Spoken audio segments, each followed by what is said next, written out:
Infamous gangster John Dillinger was an anti-hero to some and a beloved hero to others. During the Great Depression in the 1930s, people blamed the banks for unemployment and homelessness.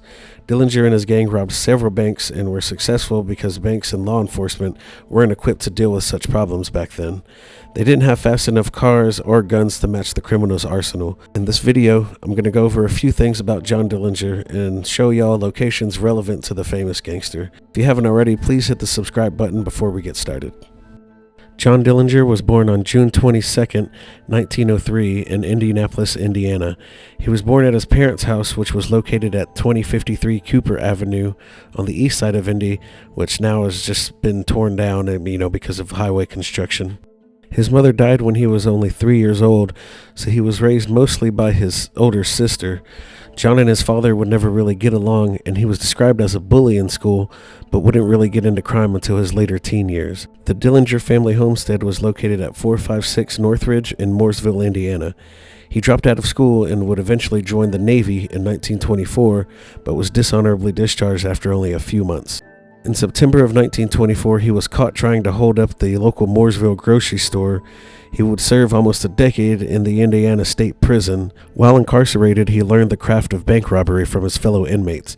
He was paroled sometime early in 1933, and in May of that year, he robbed 5 Indiana and Ohio banks, which got him some notoriety as a daring gunman. Around this time, he also robbed a place called Hagg's Drug Store, located at 5648 East Washington Street in Indianapolis. The location is now a strip center with several small businesses, and I took a trip there, so here's what it looks like today. This is where they would have went and robbed the drugstore. So you can tell a lot of this looks new. It's pretty cool looking though. Apparently they have good pancakes here, my brother-in-law says. The Dillinger gang would begin using a horse stable in the back of Moore's restaurant as a place for target practice. The building has had several different owners and has changed names over the years and is now called the Slippery Noodle Inn. It's located in the heart of downtown Indianapolis. The staff was kind enough to show us around and lead us exactly to where some of the bullets from Dillinger's gang are still in the walls to this day. Back here is our back band, or our backstage room. This was a stable for the building, multiple buildings back in the day. This is where his gang was associated with. It was more than likely just target practice. That's what we did. They would be standing maybe halfway back where the stage is with the Colt 45s. That's cool. And they would sling bullets into the wall right here. Wow. You can see so it's right here? Obviously about head height, you know. That's cool. And you can see if you pull up the light here, you can still see some of the slugs implanted in the wall. That's awesome. When they bought the place in the 60s, the Yankees, the last owners of the building, they said there were a lot more, but customers over the last 60 years have taken their pocket knife out and dug them out.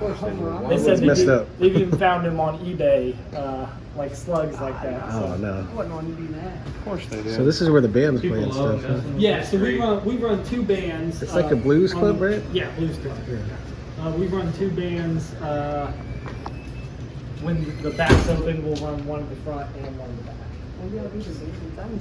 Every night. We have a band every night that we're open. Okay. We just don't always have 2 bands. So like Wednesday nights, they'll run what we call jam night, which is just like, it's like open mic night, but for blues. People will bring their own instruments in September of 1933, Dillinger was captured and jailed in Ohio, but he broke out of prison with the help of 5 former convicts, and a sheriff was killed in the process.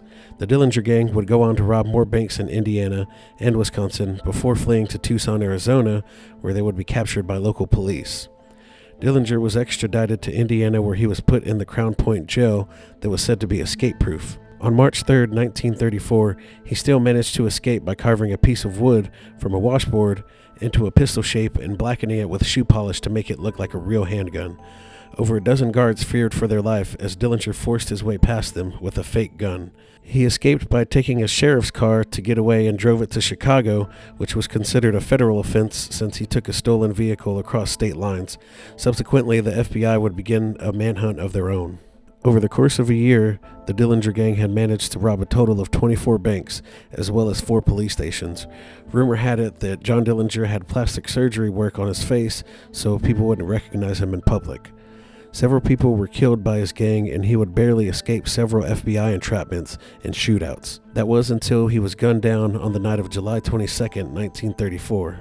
Anna Kumpanash, aka Anna Sage, aka the Woman in Red, was a friend of John Dillinger's girlfriend Polly Hamilton. Anna was soon to be deported back to her home country of Romania, as the local police department deemed her an alien of low moral character. Anna began talking with the FBI and made a deal with them.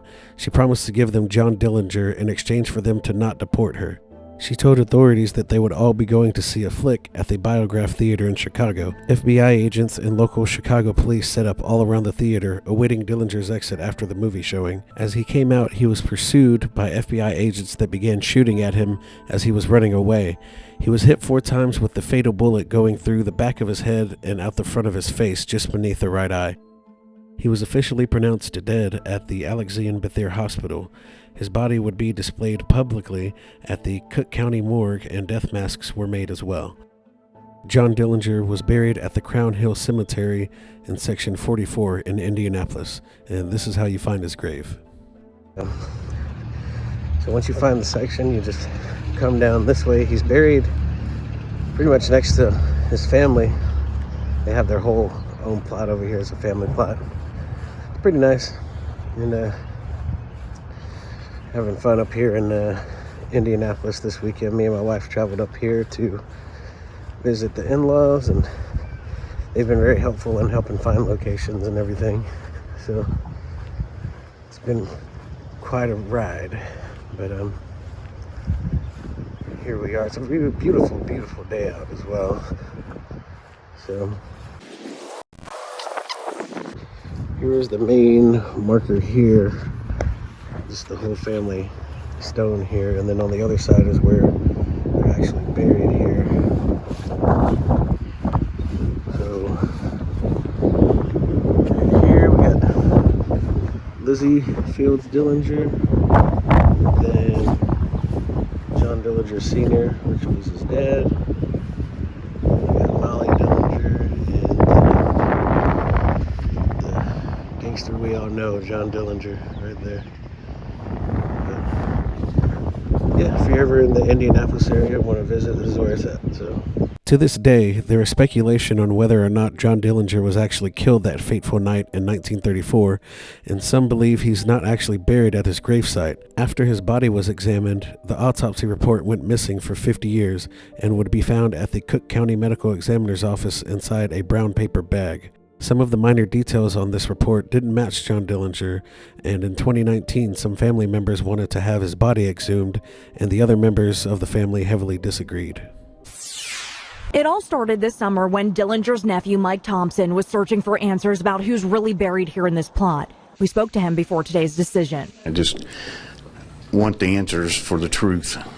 All these years there's been rumors, and then once we got the files and looked at those, there's a whole lot more evidence it might not be him. So we just want some closure and find the truth. 3 things need to happen for the exhumation to take place. Permit from the health department, they have it. Family consent, Thompson's giving his, and written approval from the cemetery.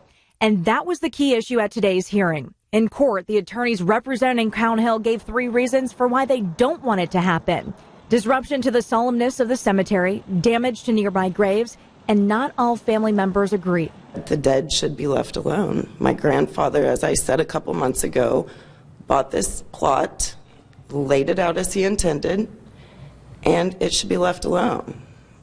It is just, it's disgraceful. We just want to know the truth, and that's all we're looking for.